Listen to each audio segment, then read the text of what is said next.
bonsoir, bienvenue au Jeu de Paume. Merci beaucoup d'être avec nous ce soir pour cette rencontre à l'occasion de la parution de deux ouvrages aux éditions Filigrane. La considération photographique, note 2012-2016 d'Arnaud Classe, et un art incertain, mutation de l'image photographique de Régis Durand, deux regards sur la photographie et l'image contemporaine.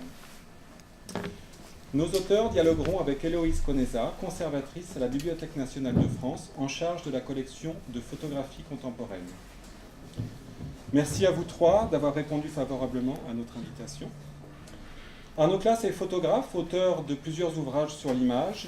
Il enseigne à l'ENSP d'Arles et a collaboré avec l'ICP à New York, ainsi qu'avec l'École des Arts Appliqués de Vevey. Il intervient actuellement à l'Institute of Art, Design and Technology à Dublin. Avec ce nouveau livre, La considération photographique, note 2012-2016, Arnaud Classe nous offre un recueil de textes brefs où sa pensée chemine au gré des visites d'exposition, de l'art classique à la photographie, Robert Adams au Jeu de Paume et Diane Arbus entre autres, du cinéma aux nouvelles technologies, de la littérature à la philosophie. Au travers de ces différentes disciplines, l'auteur examine l'évolution du jugement de goût, du système de l'art et de son enseignement, et aussi du traitement de l'activité par les grands médias contemporains. Régis Durand a été directeur du Centre national de la photographie et du Jeu de Paume. Il est critique d'art et auteur de nombreux ouvrages sur la photographie et l'art contemporain. Dans ce nouveau livre, Un art incertain, mutation de l'image photographique, Régis Durand s'entretient avec des critiques d'art tels que Paul Ardenne ou Dominique Baquet, avec des artistes comme Lewis Bols ou Philippe Parreno. Il nous offre aussi son regard sur le travail de Jürgen Klock, John Baldessari, Guy Limon et Jalissa Attila. J'ai été particulièrement sensible à ces deux articles sur l'artiste Ali Kasma, Comment vivre dans le temps, et le projet qui tape autour des bibliothèques et du livre.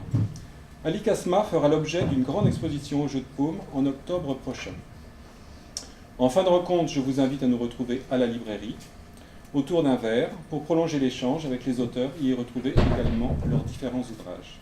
Je vous souhaite une bonne soirée. Merci. Alors, je tiens à remercier le Jeu de Paume pour cette belle invitation qui m'a été faite d'animer cette rencontre entre les deux éminents spécialistes de la photographie et grands photographes que sont donc Arnaud Classe et Régis Durand. Et puisque la lecture de leurs deux essais sur la photographie, pour moi, a été particulièrement dense, mais dans cette densité théorique, j'ai aussi trouvé la limpidité et retrouvé la limpidité de l'écriture de chacun, leur subtilité et leur façon de réfléchir de manière quasi performative à la nature de la photographie. La lecture conjointe des deux ouvrages a été pour moi riche d'échos et de ricochets théoriques. Donc on va essayer au cours de cette heure passée ensemble, au terme de laquelle nous vous donnerons la parole si vous le souhaitez, de déterminer les points de convergence, mais aussi de divergence sur ce qu'il faut bien appeler une photographie comme un art dialectique, puisque c'est ce que vous mettez en œuvre l'un et l'autre. L'incertitude de l'art photographique que vous mettez en exergue, Régis, notamment au vu de la porosité avec d'autres expressions plastiques dans l'art contemporain, mais aussi cette considération, c'est-à-dire cette sidération avec cette approche un peu fulgurante et sidérée qui est celle de la photographie chez vous, Arnaud, et avec ce qui, d'une certaine façon, détermine vos recherches à l'un et à l'autre, qui est le refus d'un essentialisme de la photographie, donc une sorte de méfiance à l'égard de discours ontologique sur la photographie, et en même temps un point de résistance très fort qui fait que pour vous, il faut quand même arriver à déterminer ce qui fait la puissance de la photographie. Donc une aversion pour une forme de dilution du médium photographique dans ce qu'on appellerait de façon généraliste l'art contemporain. Ce qui m'a semblé être un point intéressant aussi dans votre ouvrage, c'est que, un point de divergence, c'est que chez vous, Régis, la photographie, on assiste à une forme de définition par addition de ce que serait la photographie, avec de multiples entretiens, de textes théoriques, où finalement la photo est en lien avec d'autres formes artistiques, la peinture, la musique, la sculpture, la vidéographie. Et en ce sens, elle devient multiple. Chez vous, Arnaud, je dirais qu'on a une même approche, une même tentative de définition, mais qui se ferait cette fois par soustraction. C'est-à-dire que finalement, une fois épuisées toutes les références de la photographie, qu'est-ce qui reste d'éminemment photographique dans une image ? Alors c'est sur cette question finalement d'une tension dans la définition de la photographie que vous avez menée l'un et l'autre dans ces ouvrages, que je souhaiterais d'abord vous interroger, à savoir... Vous dites que l'importance, de façon distincte, mais de la question de l'entre-deux, de cette dialectique, comment finalement, pour vous, qu'est-ce qui définirait aujourd'hui la photographie dans cette tension ? Quelle est la tension photographique à l'œuvre aujourd'hui dans l'art contemporain ? Alors, je ne sais pas qui veut commencer. Arnaud. Je le savais. Non, c'est particulièrement embarrassant parce que cette tentative de résumé de nos deux approches était tellement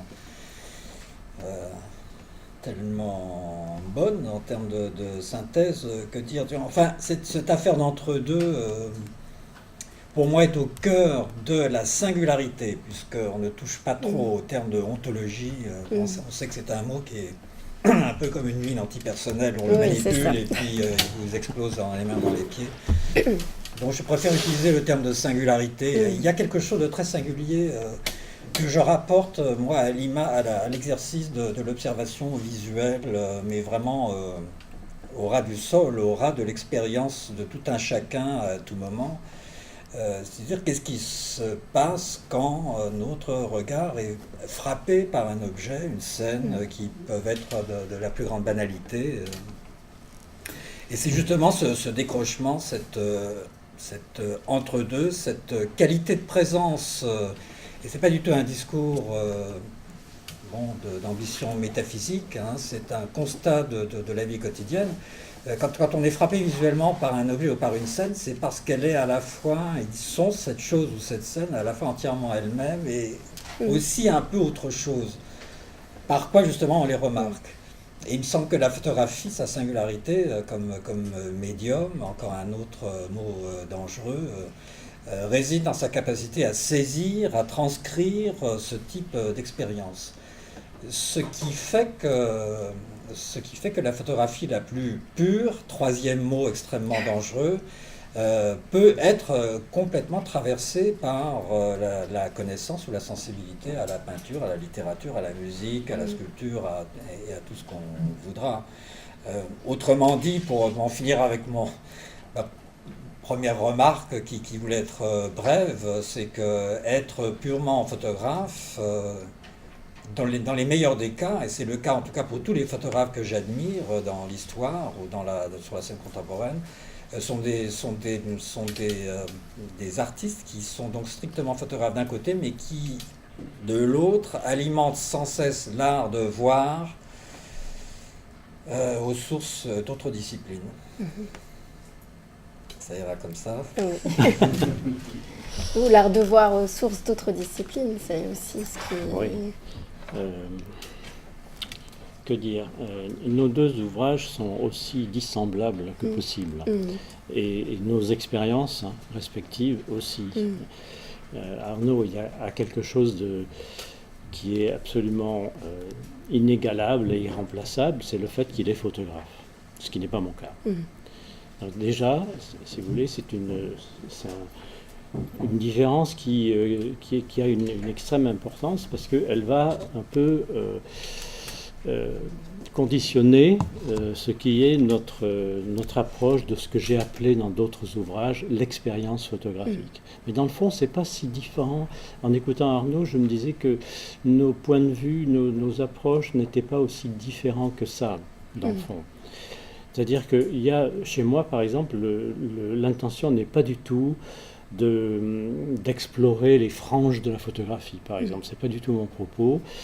C'est plutôt d'essayer de rendre compte de ce qui constitue ce que j'appelle l'expérience photographique, qui est une chose très simple, mais je ne me suis pas rendu compte qu'elle était simple avant ces derniers temps. C'est assez extraordinaire d'ailleurs, parce que je pensais que j'étais parti dans des choses compliquées, mais en fait pas du tout. C'est très très simple. Et c'est la lecture de John Berger, justement, auquel je fais allusion dans la petite préface, qui m'a ouvert les yeux là-dessus, en me disant que finalement, ce qu'il essayait de définir en termes très, très simples, le destinateur, le destinataire, le protagoniste, qui est celui ou ceux sur lequel s'applique l'expérience photographique. Eh bien, je me suis rendu compte que je parlais de choses comme ça depuis le début, depuis les quelques livres que j'ai écrits, et que, en définitive, c'était pas si compliqué que ça, mais encore fallait-il essayer d'aller jusqu'au bout de cette affaire. Le protagoniste, dans le cas de John Berger, mais la référence, si vous voulez, je ne dirais pas qu'elle est anecdotique, mais enfin, le travail ne se limite pas à une sorte de paraphrase de John Berger ou d'inspiration fournie par le photographe et critique britannique. Voilà, donc c'est un peu là-dessus que je pense qu'il faut considérer ce travail. Alors, chez l'un comme chez l'autre, puisqu'effectivement il est question des divergences, mais de finalement aussi ce qui vous réunit sur la singularité de la photographie, l'un et l'autre, vous évoquez une forme de tension entre le dit, donc qui pourrait être déterminé comme étant le réel, le document, et le non-dit, l'énigme, la part secrète de la photographie. C'est quelque chose qui revient chez l'un comme chez l'autre, c'est finalement ce mystère irréductible dans l'image photographique, et dont des modalités expressives serait le fragment. Et là-dessus, vous évoquez notamment la question de la poésie, et sans faire une analogie complète de la photographie et de la poésie, il est quand même question, finalement, de ce que la poésie, par son recours à la forme de métaphore du réel, permet de dire et de ne pas dire, donc de réserver une forme d'implicite. Et la photographie participerait aussi de cette économie du visible. Est-ce que là-dessus, vous voulez réagir? Alors, poésie, dont ça souffrait le quatrième mot dangereux. Je les ai tous dit et j'espère qu'il y en aura certainement d'autres. J'en mais... ai dit aussi. Non, mais c'est vraiment, je le prends bien volontiers, moi, étant d'ailleurs un grand lecteur de poésie aussi. Alors après, tout consiste à savoir ce qu'on fait tomber sous ce mot. C'est plutôt la question du fragment. En fait. Alors la question du fragment fragment, poétique. oui, mais le fragment poétique, mais c'est presque le recouvrement entre les deux notions est patent. Alors, enfin, j'allais tout de même aborder la question de la poésie, faire un petit détour du côté de la poésie en littérature. Dire que, au sens où je l'entends et au sens de mes lectures de prédilection, par exemple, on trouve surtout des poètes de la littéralité, plutôt que des poètes de l'entraînement des métaphores. Vous avez une forme d'aversion pour la métaphore, hein. Un peu quand même. C'est-à-dire que, alors on revient à la thèse des écarts que vous avez posé au départ, ou c'est le terme que vous avez employé, du décalage, je ne sais plus quel était le terme. Mais c'est quand même lié à la notion de littéralité. Le premier exemple qui vient à l'esprit est un poème d'Aragon, mais de la période, disons, pré-surréaliste, un peu dadaïste, qui se résume au mot persienne répété, il me semble que c'est 17 fois ou 24 fois, quelque chose comme ça. Persienne, c'est un mot, enfin on sait parfaitement ce qu'il désigne. Persienne, tout le monde sait ce que c'est. En même temps, quand le poème est dit, le mot finit par perdre de sa qualité représentative et devient une suite de phonèmes et devient, pour ainsi dire, un phénomène physique. Alors, il y a quelque chose là que je trouve d'un peu similaire à l'image photographique directe, mais il y a aussi d'autres types de photographies que je peux apprécier comme spectateur, mais dans la photographie directe, c'est-à-dire celle qui consiste à enregistrer quelque chose qui est là devant les yeux, il y a aussi quelque chose de ça qui est très lié au fragment, parce que au fond, cadrer, c'est déjà fragmenter, et c'est aussi provoquer ou étudier ou enregistrer ou transmettre cette tension qu'il y a par définition entre le fragment et la totalité. Qui dit fragment, allez, soyons un peu pédants pendant une seconde, c'est un peu la notion de Jacques Derrida de la hantise. Le fragment est hanté par la totalité et la totalité est hantée par le fragment. Et ça, je pense que c'est mon approche du fragment, mais qui est lié encore une fois au plus évident de la vie quotidienne et de l'exercice du regard. Par exemple, quand on regarde dans le vague, soit parce qu'on s'ennuie, soit parce qu'on a du vague à l'âme, soit à titre d'exercice, on regarde devant soi, rien de particulier, et tout d'un coup, encore une fois, on est saisi par quelque chose. Il y a là à la fois une fragmentation et une manière...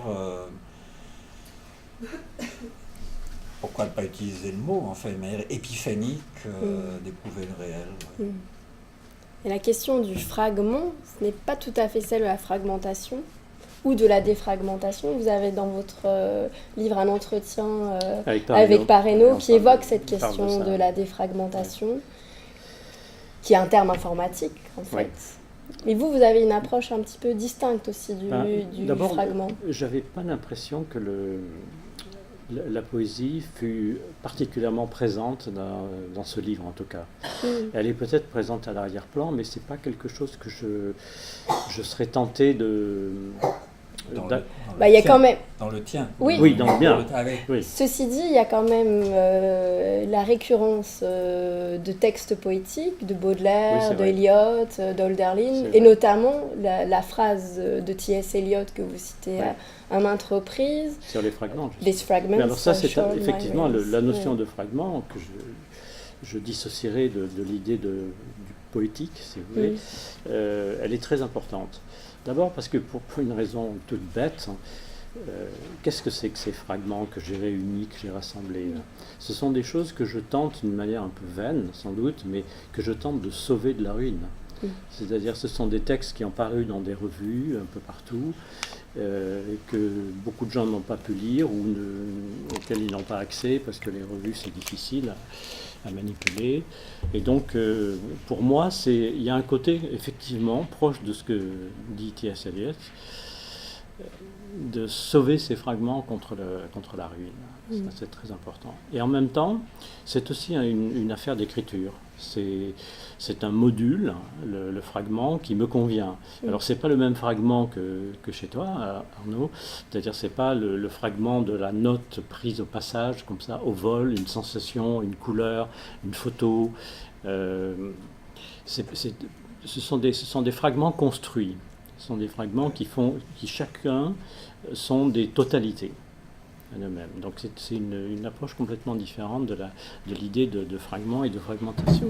Mais fragment, il y a effectivement et conscience de ce qu'est un fragment et comment il fonctionne dans ce geste qui consiste à faire un livre de choses qui au départ étaient éparses. Sachant que... Oui, pardon. Non, c'est une chose à laquelle je suis très sensible dans tes écrits, mais je vais juste préciser pour ce qui me concerne que le côté saisi sur le vif par les mots est totalement factice. C'est-à-dire que les expériences d'origine, quand je décris une scène aperçue au coin d'une rue ou un événement dans le ciel, un nuage qui se déforme ou que sais-je, ces expériences-là sont bien réelles. Mais les fragments textuels que j'en tire sont le fruit d'un usinage. Oui, on avait compris. Oh bah non, parce que c'est pas pour dire. C'est la fin d'un mythe. On pensait que les visions vous arrivaient comme ça. Elles m'arrivent comme ça, mais au fond, comme ça, ce sont des cadrages verbaux en quelque sorte. C'est drôle parce que pour avoir travaillé beaucoup sur cet essai sur Robert Frank, qui pour moi est un des grands artistes du siècle, toutes catégories confondues, on l'assimile souvent au photographe de la spontanéité, je lis sans réfléchir. En réalité, derrière, il y a une prévisualisation, une préconception qui peut durer une microseconde, mais qui est d'un niveau d'élaboration et qui s'appuie sur un background culturel incroyablement solide. C'était juste... Alors, qui parle de fragments, de poésie, parle aussi donc de la question des possibilités narratives offertes par la photographie. Alors, là-dessus, il y a des divergences et non des moindres, puisque pour vous, Arnaud, la photographie, finalement, n'a pas tant à voir avec le récit. C'est-à-dire que vous avez, si ce n'est une aversion, tout du moins une défiance à l'égard des photographies bavardes. Pour vous, vous empruntez l'idée... Donc, vous parlez des photographies qui doivent être taciturnes. L'œuvre d'art est taciturne, ce qui est quelque chose qu'on retrouve chez Derrida, notamment. Et c'est-à-dire que je vais vous laisser développer un petit peu ce que vous entendez par... Oui, d'abord, à titre d'anecdote, le mot, la notion d'image bavarde est vraiment à géométrie variable, parce que quand André Kertész s'est installé aux États-Unis et qu'il essayait de gagner sa vie en faisant de la photographie de commande, il s'est entendu répondre par des gens de Life Magazine, je crois. Le problème, c'est que vos images sont bavardes, ce qui, aujourd'hui, me paraît, il faut quoi de moins bavard que ces merveilleuses images de Kertész. Non, c'est-à-dire, non, je considère qu'on peut construire des récits avec des images fixes, bien évidemment. Là où je me sens moins à l'aise, où j'ai du mal, comme disent les ados, c'est quand une image en tant que telle, une image isolée, tente de raconter une histoire. C'est vrai, une défiance. Quand j'entends quelqu'un dire « cette image est formidable, elle raconte une histoire », j'ai un peu la même réaction que quand, avant, on disait « quelle magnifique photographie, on dirait une peinture ». Un peu l'équivalent de ça. Je préfère que les images s'adressent à ce qui est taciturne dans le visible, c'est-à-dire non pas à ce qui est muet, le fameux mutisme de la nature dont parle Walter Benjamin, qui est génial, mais là, avec beaucoup de suffisance, je ne suis pas tout à fait d'accord avec lui. Je ne pense pas que la nature telle qu'on l'aperçoit est muette, je pense qu'elle est vraiment taciturne. C'est-à-dire qu'encore une fois, elle est truffée, le visible est truffé de messages cryptés, de résonances. Et c'est vrai que je me sens moins à l'aise face à des images, au fond, dont le contenu narratif ou symbolique est entièrement prévisualisé à l'avance, et où l'acte photographique n'est là que pour valider des contenus prédonnés. Pour revenir à la philosophie, je suis assez d'accord avec Clément Rosset qui dit « une œuvre d'art entièrement pensée à l'avance est une œuvre morte ». j'ai souvent ce sentiment, mais pas toujours non plus, face aux œuvres d'art très conceptualisées. Pas toujours, hein, encore une fois, j'adore beaucoup d'artistes conceptuels, par exemple. Mais sur la question notamment de la fiction documentaire, qui est quelque chose que vous abordez aussi dans votre livre, notamment à travers Jeff Wall ou Éric Baudelaire, c'est quelque chose, vous n'êtes pas du tout d'accord avec cette modalité, cette possibilité narrative de la photographie, qui prêcherait le faux document pour essayer d'atteindre une vérité. Non, je pense que ça va être... C'est trop démonstratif. C'est trop démonstratif, souvent, pas tout à fait toujours non plus. Et surtout, je trouve que dans beaucoup d'œuvres, ça aboutit à un habillage d'art. C'est ce que je parle volontiers de photographie endimanchée sous forme d'art. Alors, le gigantisme des formats, l'image muséale qui en impose, mais encore une fois, c'est pas absolument toujours vrai. Mais ça répond à une nécessité idéologique, qui est la déconstruction des pratiques de l'information. Mais au bout du compte, ce qui me saisit le plus dans la photographie, y compris dans la photographie de l'information, dans le reportage de guerre par exemple, à l'état brut, c'est que, au fond, on en est tous réduits à la même chose, c'est-à-dire qu'on doute, on est pris dans un doute, et en même temps, on doute de ce doute lui-même. Parce que chat échaudé craint l'eau froide, est-ce que c'est vrai, est-ce que c'est truqué, est-ce que le charnier était un vrai charnier?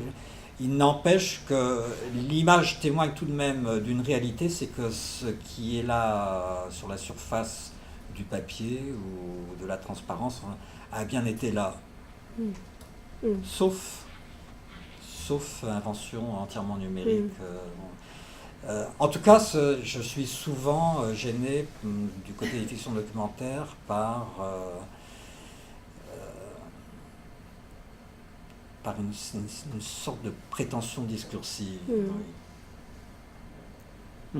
Quel est votre sentiment par rapport à justement cette... Un peu partagé, parce que j'allais dire que les choses que j'écris n'ont pas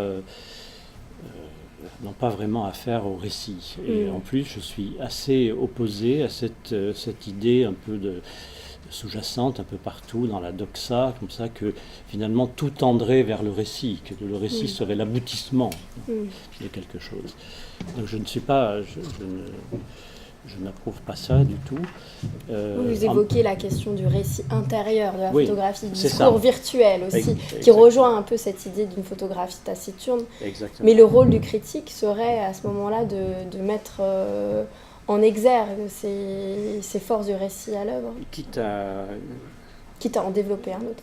Oui, peut-être, et en tout cas à être lui-même taxé de taciturne, éventuellement. Mais bon. Non, si vous voulez, cette histoire de narrativité est extrêmement importante, parce que nous baignons dans des récits de toutes sortes, et il est complètement vain de vouloir s'en échapper comme ça. La question, c'est qu'est-ce que, au fond, et ça s'applique peut-être à ce que je fais plutôt qu'à ce que fait Arnaud, effectivement, je cherche pas à déconstruire, j'aime pas beaucoup le mot, mais je cherche à démonter quelque chose. Je voudrais que chaque essai soit une petite machine de guerre, quelque chose qui s'attaque à une énigme, une construction discursive ou visible, et que je cherche à la démonter, en tout cas à lui faire... à en faire apparaître au moins les principes constituants. Donc voilà, c'est là-dessus peut-être que la notion de récit pourrait jouer un rôle, en ce qui me concerne. Mais... Juste avant, en passant, en t'entendant, je pensais à une fois, il y a très longtemps, mais vraiment très longtemps, on s'est croisés et on s'est trouvé au même moment devant 2 ou 3 images de rue en très grand format, je dirais de qui, tu parles de machine de guerre, Et là, tu t'es mis en colère. C'est vrai, j'ai assisté à un des moments de colère, d'ailleurs, et tu as dit, celui-là, il n'a certainement pas vu Winogrand. J'ai voulu, mais ça, parce que un hommage au jeu de paume, que je remercie à mon tour d'ailleurs pour son accueil. Et donc, c'est vrai qu'il y a aussi chez Régis des moments, des points de fureur contenue aussi que je trouve vraiment c'est cool. Oui, on sent bien que vous avez une palette de sentiments face aux images extrêmement variée et variable. Et alors, c'est-à-dire que chez vous, Régis, il y a quand même la réserve critique, c'est-à-dire que la part de la subjectivité, vous êtes une forme de réserve. C'est-à-dire que vous, Arnaud, vous permettez de dire je n'aime pas ou j'adore. C'est-à-dire que la définition de la bonne photographie, de ce que devrait être une bonne photographie ou une photographie regardable, on l'a à la lecture de votre livre. C'est-à-dire que vous permettez cette liberté quand même. Oui. Oui, mais c'est vrai que... non, si vous voulez... en comparaison... je ne sais pas, c'est un peu comme autrefois, on disait, mais d'où tu parles pour moi, c'est très important. C'est vrai, c'est très important quand je regarde... la plupart des images que j'adore sont des images dans lesquelles, qui sont profondément signées. Signées non pas dans le sens de l'aura de l'auteur, non, mais des images qui disent l'acte qui leur a donné naissance. Mais elles peuvent aussi le dire dans une absence apparente d'émotion complète. Simplement, je pense que le photographe, post-conceptuel ou documentaire, post-düsseldorfien le plus glacial, à sa manière s'exprime encore. Et il exprime, au fond, sa psyché. Mais c'est vrai que ma sensibilité spontanée va, au fond, toujours vers des images dans lesquelles on sent que les mots sont toujours maladroits, la vibration d'une sensibilité, une extase, ou y compris dans les pratiques documentaires. Bon, l'actualité toute proche à venir de Walker Evans aussi va nous rappeler comment ça peut fonctionner aussi dans la quête de description sociopolitique, enfin. Alors, vous avez un regard très exigeant par rapport à la photographie. C'est-à-dire que dans les dernières pages du livre, je trouve qu'il y a des développements, notamment sur... vous évoquez les images de Burtynsky et la série de Sophie Ristel, Everyone, et vous évoquez une certaine forme de malaise face à ces images, parce que ce sont des images qui exigent quelque chose de vous en retour. Et ce sentiment-là, moi j'ai compris ce que vous vouliez dire, mais j'avais un peu de mal à déterminer quelle était l'exigence de la photographie vis-à-vis de vous, spectateurs.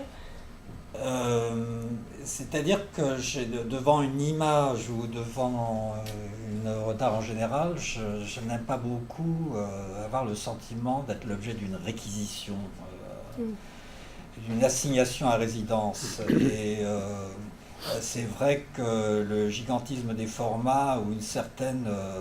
c'est ça aussi qui parfois me gêne dans les pratiques qu'on appelle aussi post-documentaires, c'est qu'il y a une artialisation que je trouve assez fréquemment un peu outrancière, disons, l'image qui en impose, sous couvert de dénonciation de l'industrie de l'information, très bien, mais au fond, j'ai l'impression, devant ce type d'œuvre, je ne mets pas tout Sophie Ristel-Huber sous cette réserve, j'ai l'impression que c'est un peu comme si les images cherchaient à faire le travail à ma place. Or, pour moi, c'est très important. Elles endurent pour moi. Et qu'elles endurent pour moi. Et finalement, alors, est-ce que c'est aussi, je pas, un territoire émotionnel comme ça qui m'appartient, avec lequel je suis en quelque sorte en pugilat, mais dans les situations dramatiques, par exemple, c'est horrible à dire, mais je suis assez consommateur de chaînes d'infos en continu. Aussi lucidement que possible, sous le signe du c'est pas bien, sous le signe du mais qu'est-ce que tu fais là, qui es-tu vraiment, et quand même, ces images ont une véritable puissance.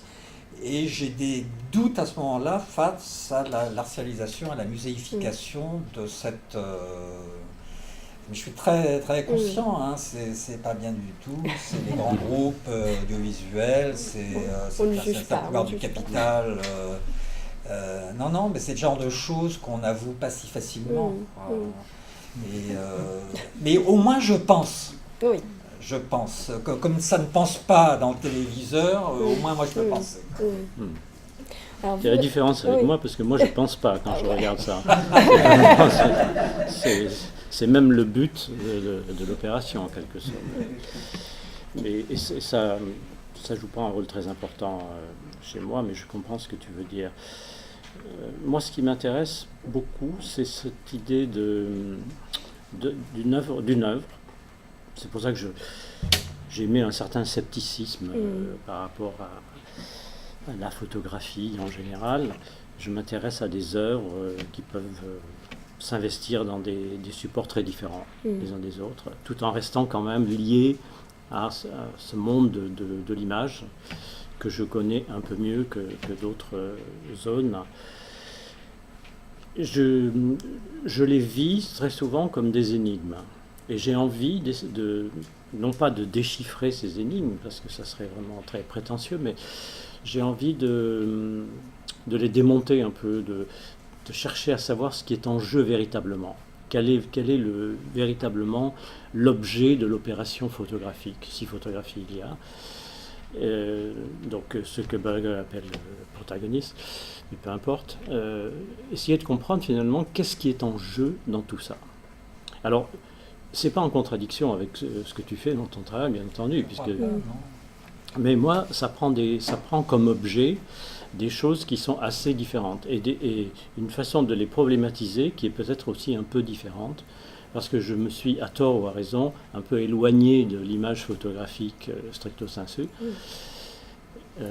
D'ailleurs, ce que je trouve assez frappant dans ce livre, c'est quand vous parlez de l'œuvre, ce que vous démontez ou ce que vous décortiquez aussi d'une certaine façon, c'est essentiellement la question du dispositif aussi. Puisque le dispositif permet de réunir cette trilogie de Berger, du destinateur, du destinataire et du protagoniste.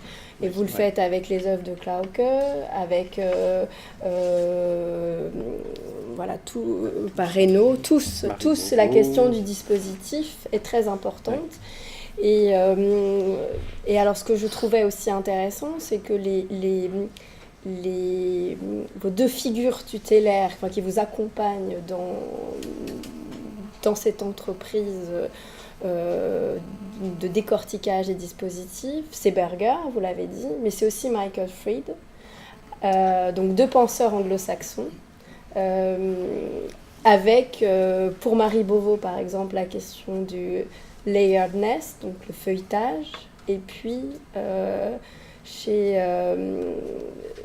la question aussi de l'absorbment, donc le rapport à la théâtralité aussi, la théâtralité d'un dispositif. Ouais. C'est amusant parce que je fais un...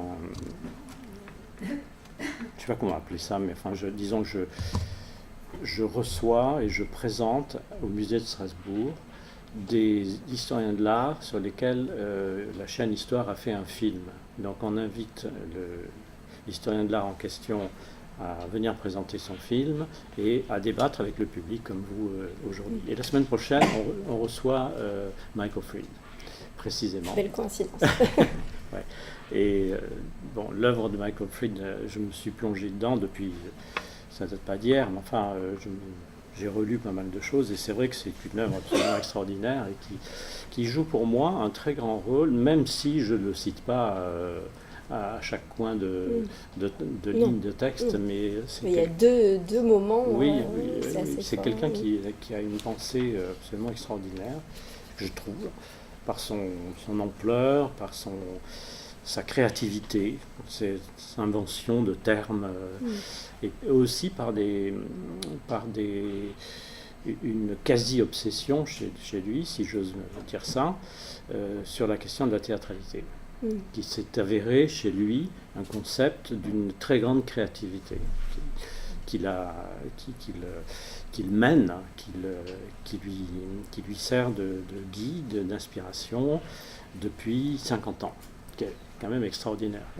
Ce concept s'est trouvé validé décennie après décennie par des choses qui n'avaient rien à voir avec au départ, hein, bien entendu. Alors, je ne sais plus pourquoi on parlait. Les dispositifs. Oui, c'est ça. Oui, les dispositifs, effectivement, c'est quelque chose qui m'intéresse énormément, auquel j'essaie de m'attacher, sans pour autant vouloir imposer un dispositif de substitution qui serait le mien à la place de celui que j'aurais découvert, décelé dans l'œuvre de tel ou tel artiste. Ça, je crois que dans le meilleur des cas, je m'en garde bien. J'ai le plus grand respect pour les œuvres sur lesquelles j'écris. Et d'ailleurs, on pourrait peut-être parler de ça aussi, de cette manière d'écrire, c'est-à-dire que je me trompe peut-être, mais j'ai l'impression que chez Arnaud Claes, le côté journal, au sens large, journal de pensée, journal de vie, journal d'activité, fournit un modèle très, très riche, là aussi, très, très créatif. Alors que chez moi, c'est plutôt dans une forme de discontinuité. Il n'y a pas du tout ce côté diaristique, je ne sais pas si le mot existe, qui est plutôt donc dans la pratique d'un fragment qui a ses conséquences aussi sur le plan stylistique. C'est-à-dire que c'est écrit aussi comme un fragment, mais un fragment qui, paradoxalement, serait une micro-totalité. Voilà. Monadisme, en tout cas. Monadisme tactile. C'est ça. Alors, on peut poser des questions à ça. Oui, mais on a encore quelques minutes. Oui. On a encore quelques minutes. L'autre point sur lequel j'aurais souhaité vous entendre l'un et l'autre, c'est la question des nouvelles technologies et de ce qu'on a appelé alors le post-photographique. Alors maintenant, on parle plus du post-photographique, on parle de la photographie à l'ère post-internet. Et chez vous, il y a un entretien avec Dominique Baquet sur cette question finalement de ce que vous appelez les images écraniques. Et vous valorisez vous dites à quel point vous aimez leur caractère spectral. Et est-ce que vous pourriez pour moi, c'est plutôt une affaire d'image vidéo qu'une affaire de nouvelles technologies dont je suis totalement ignorant par ailleurs, hélas pour moi.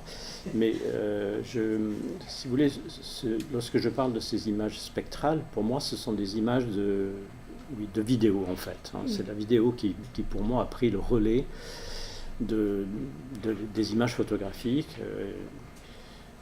beaucoup plus que des images produites par les nouvelles technologies, qui ne jouent pas un rôle très important dans ma configuration intellectuelle et visuelle. Alors chez vous, Arnaud, on sent quand même qu'il y a un intérêt très fort. Vous avez d'ailleurs traduit Lev Manovitch pour la revue, pour Inframince, la revue de l'école d'art. Et on sent, vous citez Campanelli, Virelio, tous les penseurs un peu de cette photographie à l'ère des nouvelles technologies. Et on a quand même l'impression, malheureusement, que ces théories vous laissent toutes sur leur fin. Sur votre fin, plutôt. C'est-à-dire que, non, enfin, en termes de puissance d'analyse, des penseurs comme Manovich ou Gomez sont quand même des athlètes dans leur genre. C'est vraiment ce qui me laisse un peu sur ma faim, c'est au fond les conclusions avérées ou implicites qui en découlent, c'est que qui sont à mon avis un peu toujours les mêmes, c'est-à-dire que l'outil informatique c'est à la fois génial et effrayant. C'est-à-dire que ça promet le paradis ou l'enfer ou les deux à la fois. Et ce qui me frappe aussi, c'est parce qu'il y a aussi une autre ethnie, c'est l'artiste théoricien des nouvelles technologies. Je pense à des gens comme encore un Italien, Mario Cadioli, qui travaille avec par exemple avec des images de Google Earth qui capture et il en fait des murs d'images. Et puis en substance, ça nous dit tiens, ça ressemble aux photographies de champs labourés de Mario Giacomelli. Et il trouve un titre très savant pour mettre pour conceptualiser la vision de ces choses qui sont en somme assez décoratives. Et ce qui... je ne sais plus exactement quelle était la substance de votre question sur cette histoire-là. Ce qui me frappe le plus, c'est souvent mais là, encore une fois, pas toujours, la débauche de moyens technologiques mis en œuvre. Là, je parle pas de vidéastes qui utiliseraient un appui informatique, mais vraiment des gens des arts numériques.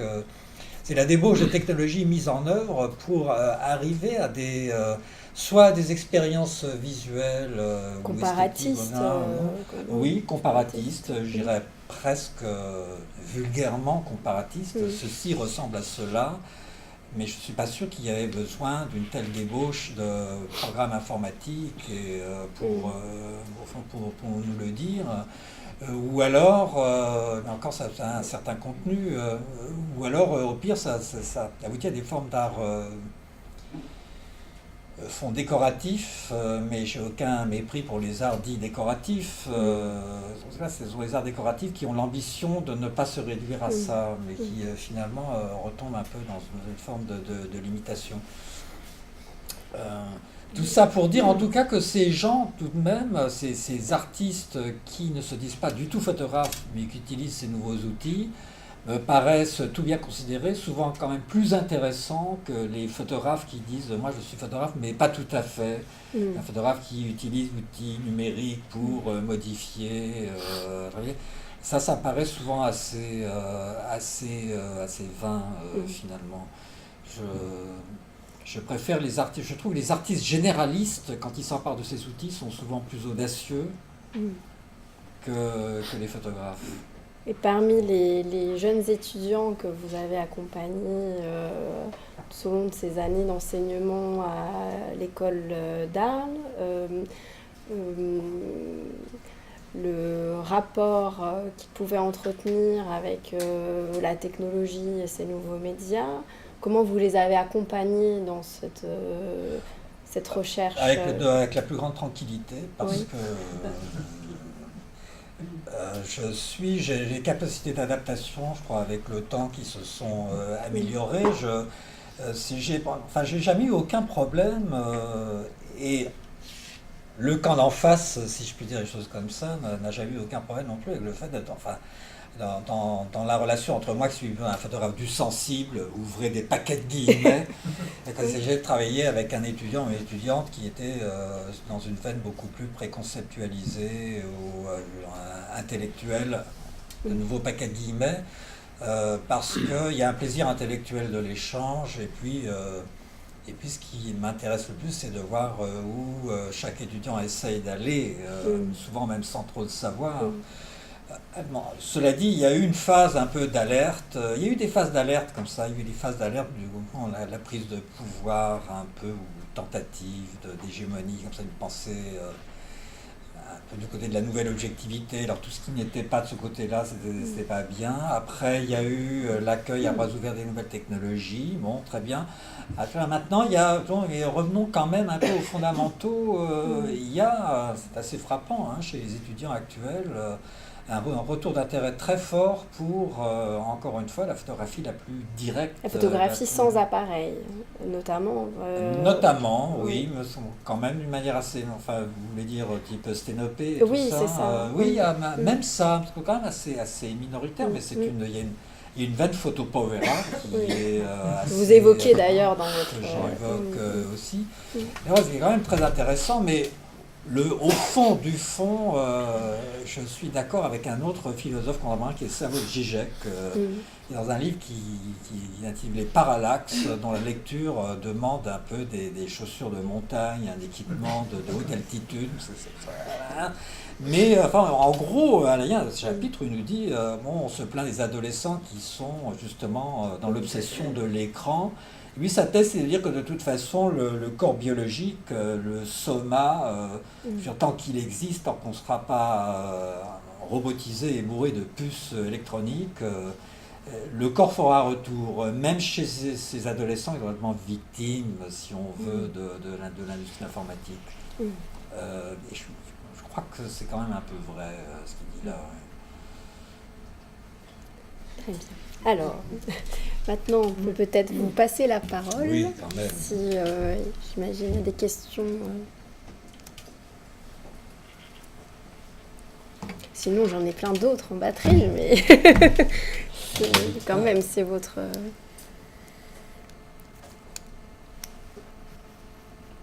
Bon, vous allez être obligé d'en poser Ah une bah autre. alors, c'est bon. Alors, peut-être une question sur l'exposition, puisque ici on a notamment un type d'exposition que vous évoquez chacun à votre manière, qui est l'exposition monographique. Ici on en a deux très belles, celle de Peter Campus et celle de Lyotard. Et finalement, comment vous avez été commissaire d'exposition, directeur de cette noble institution il y a quelques années, Régis.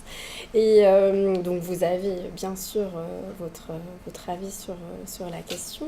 Mais Arnaud, il y a quelques pages assez savoureuses dans votre livre sur qu'est-ce que serait une bonne exposition rétrospective, c'est-à-dire, vous dites qu'il n'est pas une étude, qui n'est pas une messe, mais une étude théologique ou hagiographique. Alors d'abord, oui. je vais quand même passer la parole à Régis pour savoir s'il est d'accord avec cette assertion. Quelle est la question exactement? Comment envisagez-vous la bonne exposition rétrospective? Qu'est-ce qu'une bonne exposition rétrospective? Parce que justement, la question du fragment, vous l'évoquez aussi. Ça ne joue pas dans le cas d'une exposition rétrospective. On a le devoir plutôt de dépasser cette tentation du fragment. Parce que pour Ruth Blies-Luxembourg, vous évoquez la question rétrospective, où justement il faudrait rebattre les cartes d'une certaine façon. L'exposition rétrospective, elle peut être faite pour ça, justement, pour rebattre les cartes, pour essayer de donner une lecture complètement nouvelle de l'œuvre de l'artiste en question. Si elle ne se donne pas ça comme ambition, à quoi sert-elle? On passe à quels critères à ce moment-là? L'exhaustivité, le déploiement historique? Je ne sais pas. Je veux dire, on peut imaginer toutes sortes de stratégies pour faire une expo rétrospective cohérente. Mais la véritable raison, le succès, le vrai succès d'une exposition rétrospective, ça ne peut pas se réduire simplement à une présentation de type historique. Voilà. Donc, je crois que c'est un défi, c'est un très grand défi, parce que cela exige d'une part une construction de la part de celui qui organise l'exposition, qui la signe, si on peut dire, et en même temps une soumission totale à la réalité de l'œuvre telle qu'elle est, telle qu'on la trouve, et telle qu'on a l'ambition de la présenter dans sa totalité. Rétrospective, qu'est-ce que c'est qu'une rétrospective? On peut le définir de manière sensiblement différente. Donc voilà ce que je voulais dire. Et vous? Oui. Alors, oui, quelle est... Parce que par rapport à l'exposition, c'est vrai que je ne sais pas si ça vous a déjà été donné d'être commissaire d'exposition, mais peut-être pour les étudiants, notamment de l'école d'art. Oui, et également comme commissaire d'exposition à partir des collections du FRAC Île-de-France, quand j'avais exposé au CPIF. En parallèle, j'étais commissaire. Oui. Et comment vous aviez abordé l'exercice, justement? Là, je l'ai abordé sous l'angle ostensiblement subjectif, en laissant jouer les associations libres, c'est-à-dire les œuvres, des œuvres qui m'avaient saisi, et en laissant dans un deuxième temps la question de savoir ce qu'elles pouvaient avoir en commun. C'est-à-dire que je n'ai pas établi une thématique a priori, mais bien a posteriori. Après, pour la question de la rétrospective, il y a les rétrospectives des défunts et puis il y a les rétrospectives du vivant qui sont deux. Alors là, en ce moment, c'est la visite de la rétrospective d'Yann Arbus ici même qui m'a déclenché ces réflexions, et puis celle de Gerhard Richter ensuite à Boubou. Et celle aussi, de manière plus comparative, la rétrospective Bill Violin au Whitney Museum à New York, comparée à celle du Grand Palais. C'est bien ça ici à Paris, qui étaient deux énoncés foncièrement différents. Alors la rétrospective post-mortem peut être une sorte de super obsèque de première classe, c'est des obsèques de ceux qui sont déjà morts. Et ce qui m'a frappé aussi, dans deux de ces trois cas de figure, c'était la déception qu'avaient éprouvé les admirateurs de Gerhard Richter et les admirateurs de Bill Viola. Yann Arbus, non. Il a été réussi. Et je me suis demandé pourquoi et quels étaient les dangers de ce genre d'exposition qu'est la rétrospective. Alors effectivement, je suis tout à fait d'accord à 120% avec Urgis, une rétrospective réussie, c'est fait pour devenir caduque en quelque sorte. Sa raison d'être, c'est d'être non pas contesté, mais ça va être ça aussi, enfin la fameuse notion de relecture.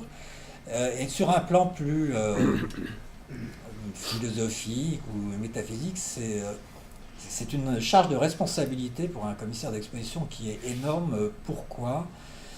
Et là, je fais vraiment un bref détour par Malraux, cette fameuse notion et au moment de le citer, la phrase exacte me sort de l'esprit, c'est de la conscience qui transforme la vie en destin. Et c'est d'une grande responsabilité, parce que faire la rétrospective d'un autre pour un commissaire d'exposition, c'est en quelque sorte assigner sa vie réelle de créateur un destin, c'est-à-dire à une orientation, à un devenir orienté. Et donc, donc c'est un exercice difficile. Très difficile, et auquel on ne peut pas répondre non plus par l'exhaustivité qui de toute façon est impossible. Alors, une dernière question, si à tout hasard il y a des questions dans le public, on vous passera la parole bien évidemment. Peut-être sur, cette fois, les photographes qui comptent pour vous. Moi j'ai été frappée quand même, chez l'un comme chez l'autre, par une sorte de tropisme nordique qui fait que vous ne citez pas moins de 4 photographes suédois, finlandais, majoritairement féminines, comme Annie Lepala. Et vous, Régis, il y a Eja Lizaratila, notamment, et aussi beaucoup de photographes allemands. Donc, bien évidemment, vous citez l'un et l'autre les Français, mais finalement, le Sud est un peu en reste, je trouve. Chez moi, il y a Guido Guidi. Il y a Guido Guidi, oui, et Guiri. Et Luigi Moi, Guiri. il y a Marie Beauvau qui est Oui, c'est vrai. espagnole, si on peut dire. Mm. Mais oui, c'est sans doute vrai, oui. Est-ce que c'est pas lié aussi au fait qu'il y aurait une corollaire avec les théoriciens qui vous guident dans vos références, notamment donc Benjamin qu'on retrouve, et puis les anglo-saxons, on a dit Fried, Berger, Batchen, une sorte de défiance chez vous à l'égard de la French Theory quand même un peu. Ah oui. Ah oui, quand même. C'est-à-dire En fait, je crois que ce qui m'intéresse le plus dans la French Theory, c'est la lecture qu'en ont fait les Américains. Les Américains. Oui. Batchen en tête. Et je crois que là, encore une fois, on est dans le registre d'où tu parles. D'abord, il y a quand même des exceptions à ce que vous dites. Bien sûr. Et pour le reste, ce sont des tropismes. Bon, il y a un tropisme du côté de la littérature de langue anglaise chez l'un comme chez l'autre. Oui, et moi, j'ai un tropisme d'outre-Atlantique évident, enfin, dont germano-anglo-saxon, mais qui est croisé avec, par exemple, avec un amour de l'Italie, mais je crois que j'aime l'Italie à la façon de Goethe et des Allemands. Enfin, c'est quelque chose que je vais chercher et où je me sens bien parce que c'est tellement différent de moi d'une certaine manière. Mais oui, Luigi Guiri était quelqu'un c'est un tempérament très méditerranéen, mais qui s'inspirait très fortement d'un certain puritanisme de la vision, au meilleur sens du terme, pas d'effet, quant à soi. Et une certaine forme de mélancolie. C'est une certaine forme de mélancolie. Guiri Oui. Très bien. Bon, est-ce qu'il y a des questions?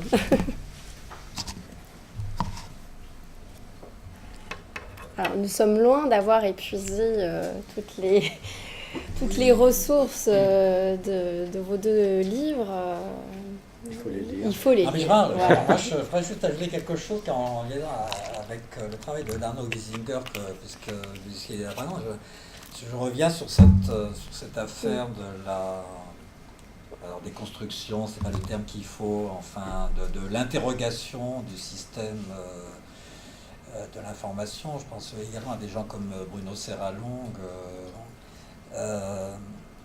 Attention, c'est pas une pétition de principe. C'est parce que, au fond, je pense que ça peut fonctionner si c'est ce type d'entreprise, si ça marche tout de même d'abord aux sensibles, encore une fois, ce qui est le cas quand ça croise, par exemple, la pensée de Didier Huberman, c'est évident.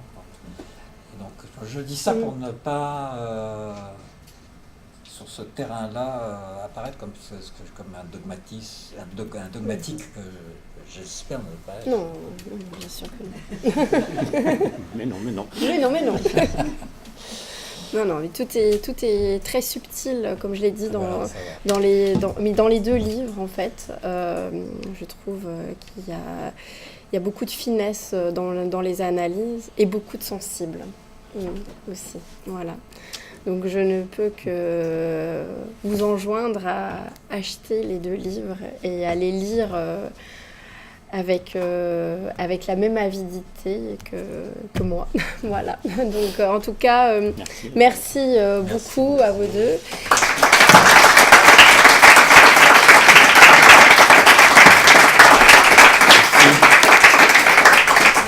Alors juste pour rappeler que Régis, vous l'avez dit, vous rencontrerez Michael Fried prochainement à Strasbourg. Et vous, Arnaud, vous nous concoctez un livre sur Robert Frank. C'est ça? Auquel je suis en train de mettre la dernière main. Voilà. Super. D'avoir rappelé. De rien. Très bien. Bon, merci. Là, Merci.